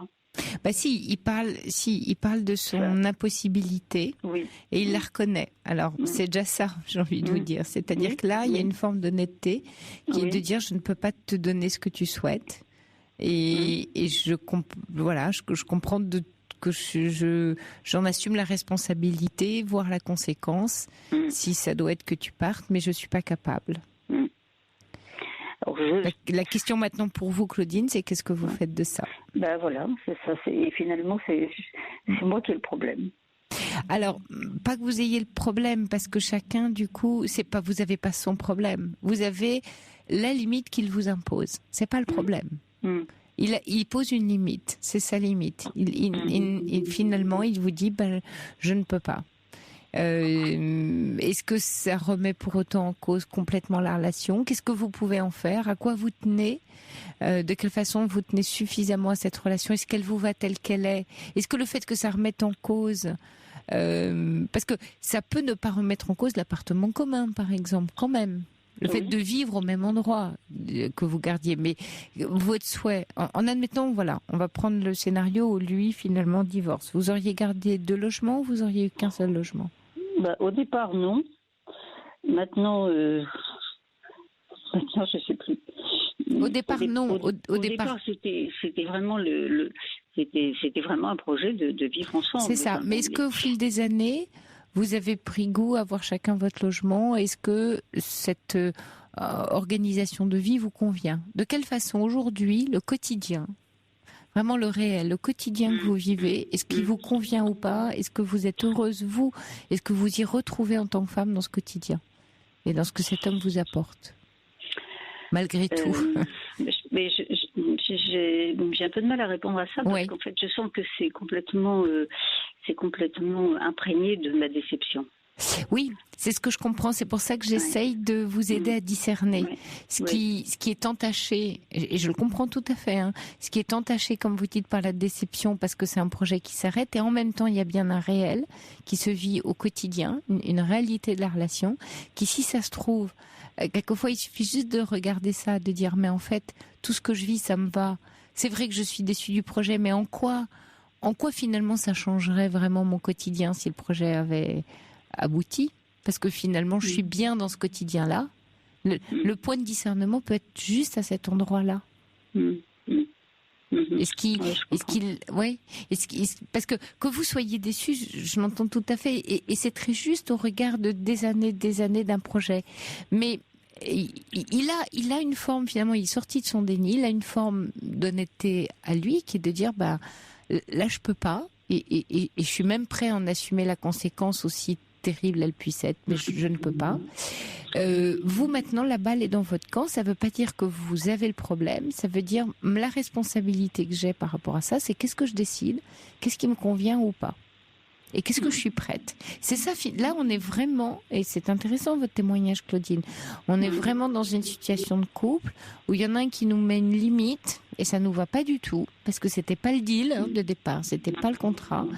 Mais voilà, à quoi on tient? Est-ce qu'il y a une réalité de la relation au quotidien qui vous va et qui vous rend heureuse en tant que telle, et ce, malgré qu'il n'y ait pas cet aspect-là, de faire peut-être la différence. Parce que qu'est-ce qui se passe sinon? On peut même, vous pouvez créer des scénarios, vous dire, bon, pour moi, c'est pas possible, je me sens trahi, vraiment, on pousse le curseur. Voilà, je suis, ça, mais ça, c'est, oui, c'est normal, là, que vous soyez en colère, c'était le projet. C'était une très belle histoire, j'ai envie de dire que, j'ai eu une vie conjugale très, très conflictuelle avec quelqu'un qui était très, très, très dysfonctionnant, et c'est quelqu'un qui, ça a été ma plus belle histoire d'amour, je dirais. Et là, j'ai l'impression que ça... Que ça la gâche? On a l'impression que ça la gâche. Ah oui, complètement. Parce qu'il n'y a pas le happy end que vous aviez voulu et prévu. Oui, et puis je crois que c'est cette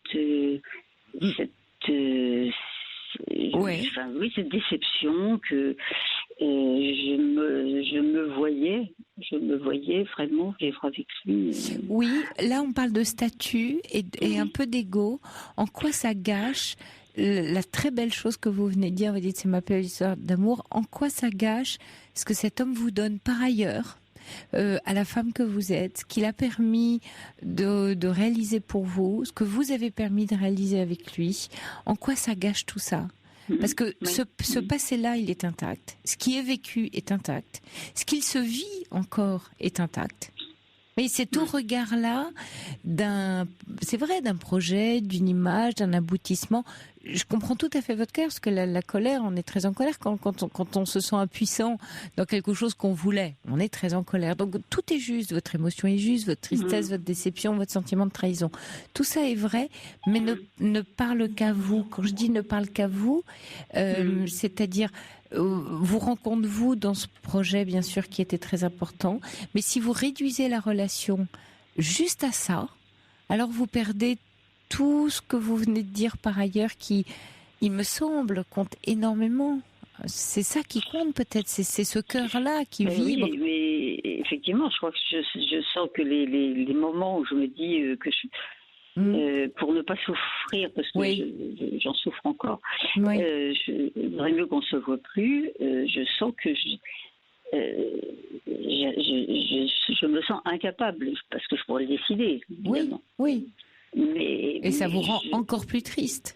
Oui, parce que je sens que je suis pas prête à le quitter, et en même temps, je m'accroche à quelque chose qui ne se fera pas. Oui, vous vous accrochez au projet et au rêve, mais il y a une réalité qui est la relation que vous vivez au quotidien. Donc vous vous accrochez pas. Il y a deux choses, il y a deux plans. Là, c'est vous qui mettez deux éléments sur un même plan. Et pour ça que là, j'essaye de vous faire discerner, de vous désolidariser de plans. Il y a le plan, effectivement, qui était le projet, il divorce, je divorce, ça c'est le projet qu'on avait convenu, et c'est l'aboutissement d'une histoire magnifique, et c'est effectivement le happy end final. J'ai envie de dire, ils se marièrent, eurent beaucoup d'enfants, de petits-enfants, mais enfin voilà. Ça, c'était ça. Voilà, il y a ça. Et c'est vrai, c'est magnifique, c'est ça que vous vouliez, ça c'est votre construction à vous. Peut-être c'est un peu la sienne aussi, enfin c'est la vôtre. Mais ce qui me met en colère, c'est que c'était commun. Oui, parce que c'était commun. Je me suis même demandé à un moment donné si c'est moi qui n'avais pas imaginé, rêvé. C'était commun. Je lui ai posé la question et il a été honnête en disant oui, c'était vraiment un projet commun. Oui, mais comme le dit René là par SMS, peut-être qu'il pensait au fond de lui que vous n'arriveriez jamais à divorcer si ça durait si longtemps et qu'il s'est installé là-dedans. Oui, peut-être que si ça n'avait pas été aussi long, enfin peut-être. Alors, mais c'est pas de votre faute en même temps. Ne partez pas là-dedans, Claudine. Ça, vous y êtes pour rien, d'accord. D'accord. Mais c'est déjà pas mal que j'y sois arrivée. Oui. Par contre, et peut-être que lui a pas envie de passer par là aussi parce qu'il voit la difficulté que ça vous a causé. Mais c'est vrai que c'était un projet commun. Mais il y a quelque chose aussi de très touchant finalement et de très dans la grandeur de votre amour, c'est que cet homme vous dit tu vois, j'en suis pas capable. Presque, je suis désolée, je sais pas faire. Je ne peux pas faire, je ne m'en sens pas capable, c'est trop tard pour moi, j'en sais rien, j'y arrive pas. Qu'est-ce que vous faites de ça? C'est-à-dire que moi, quand j'entends ça, ou si je me dis ça, je me dis, finalement, je compte pas beaucoup, quoi. Non. Il parle de lui, il parle pas de vous. Oui, mais moi je le prends. Oui, vous le prenez pour vous. Ça, en me disant, finalement, je suis pas aussi importante que ce que je croyais à ses yeux, puisqu'il peut même pas dépasser ça, quoi. Mais c'est pas quelque chose qu'il faisait pour vous, c'est quelque chose qu'il faisait pour lui. Vous pouvez pas demander.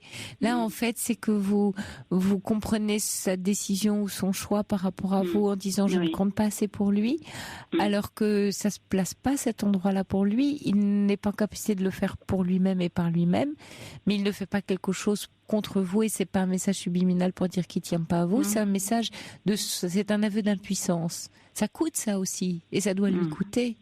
Parce que moi, je fais le pari, Claudine, que si vous, ça vous demande un petit travail, là, pas facile, mais si je fais le pari que si vous petit à petit, vous faites le chemin pour accepter cet aveu d'impuissance, c'est son impuissance, et c'est ok que ce le soit, à ce moment-là, il va y être confronté de façon beaucoup plus violente.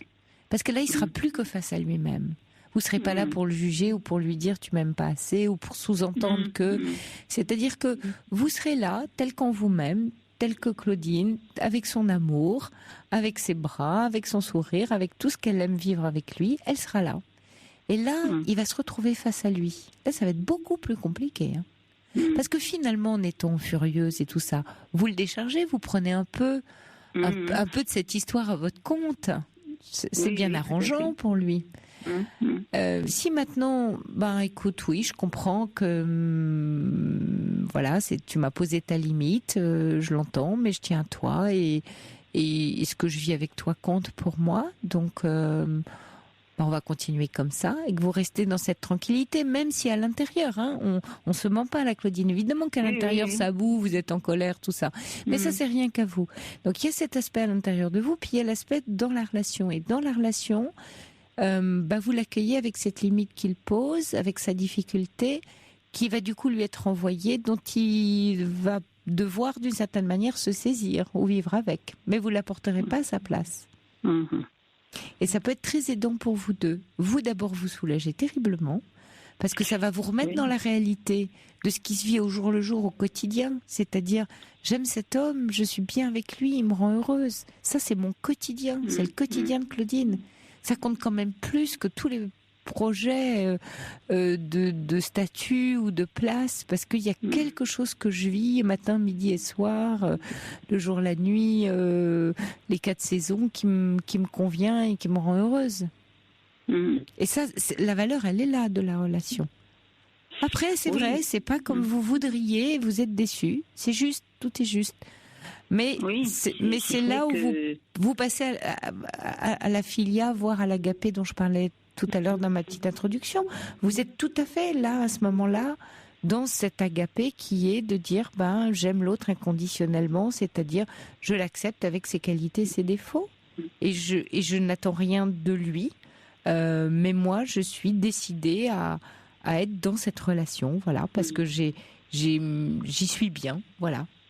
Je suis libre parce que je m'y sens bien. Et c'est ma décision, c'est pas la sienne. Parce que là, vous lui donnez les clés c'est lui qui décide qu'on est ensemble et il met pas les moyens pour. Et moi, je les ai mis. Vous les mettez pour vous, il les met pour lui-même. Oui, c'est vrai que j'ai un peu l'impression que c'est moi qui tiens la relation pour l'instant. Non, il les met aussi à sa manière. Oui. Est-ce que c'est toujours vous qui voulez le voir et qui l'appelez, ou lui aussi se manifeste? Justement, ça a beaucoup changé aussi. Voilà. C'est que si je lui propose pas, par exemple, de déjeuner ensemble, il me propose plus rien.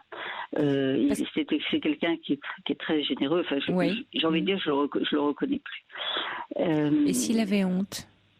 Je ne sais pas, il avait, c'était quelqu'un qui savait faire des surprises, des choses complètement inattendues que moi je n'avais jamais connues, parce que je vivais avec un homme excessivement rigide et pas du tout dans le plaisir. Et maintenant, non seulement il fait plus de surprises, mais il ne propose même plus rien. C'est-à-dire que si c'est moi qui je dis tiens, j'ai envie d'aller voir tel film, est-ce que tu as envie de le voir? Il est partant. Si je propose quelque chose, il est partant. Mais lui ne propose plus rien. Un resto, il ne me le propose pas, c'est moi qui lui propose. Plus rien. Et depuis cet épisode où ça s'est clarifié que il vous a avoué finalement, c'est ça. Et que je sentais que il commençait à changer, quoi. Mais est-ce qu'il ne se sent pas un peu minable de ça? Lui aussi, il sent qu'il vous trahit. Il n'est pas idiot, il le sait très bien. Non, et puis c'est quelqu'un d'honnête, enfin. Mais donc il n'est pas bien. Je pense que intérieurement, je pense qu'il ne doit pas être bien. Vous le sentez un peu déprimé, un peu abattu? Oui, je crains je trouve qu'il se déprime de plus en plus. C'est terrible, hein, il sait qu'il n'a pas trouvé la force. Vous pouvez beaucoup l'aider, Claudine. Vraiment, vous pouvez beaucoup l'aider avec votre amour. Accueillez-le tel qu'il est. Ne forcez pas, je veux dire, ne fournissez pas les efforts. Mais dites-lui en quelques mots que vous êtes là, que vous tenez à lui, parce que ça peut vraiment l'aider, peut-être d'ailleurs à prendre une autre décision, parce qu'il ne se sentira pas jugé. Il a peut-être besoin que vous le rassuriez, parce que s'il sent qu'il vous déçoit, parce que il se déçoit lui-même, il vous déçoit et il se déçoit lui-même. Et il est un peu dans la honte parce que vous me décrivez, voilà, un homme qui a des valeurs, qui est honnête. Il sait très bien tout ça. Il le sait sans le savoir, sans se le dire. Il a réussi à aller jusqu'à vous le dire et là maintenant il bloque et ça doit le déprimer un peu. Il doit sentir un peu minable dans la honte. Donc il a du mal à vous voir si ça se trouve. C'est trop triste tout ça. Donc oui.